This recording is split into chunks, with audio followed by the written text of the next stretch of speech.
சமீபத்தில் படித்ததில் பிடித்த ஒரு சிறுகதை. கதையின் தலைப்பு பேராசை. ஒருவர் ஒரு வங்கியில் பணம் எடுத்துக்கொண்டு பணப்பெட்டியை பின்னால் மாட்டிக்கொண்டு டூ வீலரில் வேகமாக செல்லுகிறார்.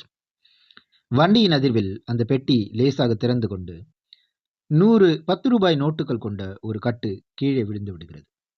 அது தெரியாமல் அந்த நபர் வண்டியை ஓட்டிக்கொண்டு சென்று விடுகிறார்.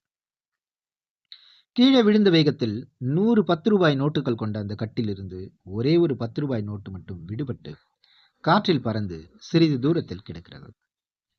அந்த ஒற்றை 10 ரூபாய் நோட்டு இருந்த வழியில் ஒருவன் வருகிறான். இந்த நோட்டை கண்டு இன்று நரிமுகத்தில் விழித்திருக்கிறேன் போல என நினைத்து மிகவும் சந்தோஷம் அடைகிறான்.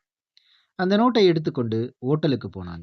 2 இட்லி, ஒரு காபி அன்றைய விலைவாசியில் சாப்பிட்டான்.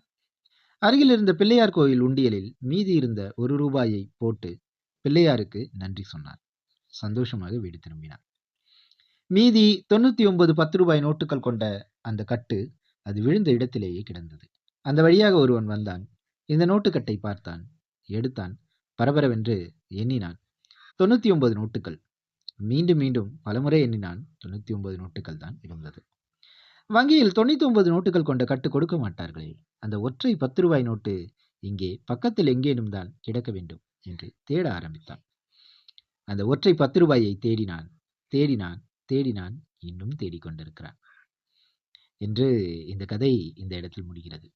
கதையின் நீதி: 10 ரூபாய் கிடைத்தவன் திருப்தியாக சாப்பிட்டுவிட்டு சந்தோஷமாக சென்றான்.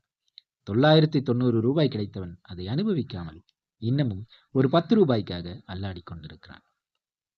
நம்மில் பலர் இப்படித்தான் கிடைத்தவைகளை அனுபவிக்க தெரியாமல் கிடைக்காதவைகளை தேடி அலைந்து உடலும் மனமும் நொந்து அல்லலுறுகிறோம் என்று சொல்லி இந்த கதையினுடைய நீதியாக இந்த இடத்துல இந்த கதை முடிவடையும்.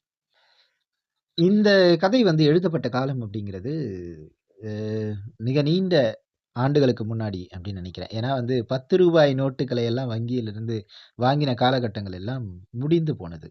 முன்னாடி இருக்கும். ஒரு 10, 20 வருஷத்துக்கு முன்னாடி சொல்லப்பட்ட ஒரு கதை அப்படின்னு நினைக்கிறேன்.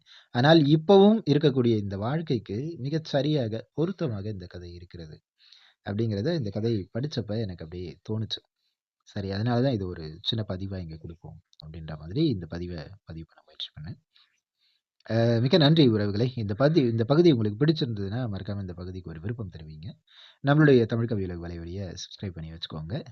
மற்றும் ஒரு இனிய சரியான ஒரு பகுதியில் சந்திப்போம். நன்றி.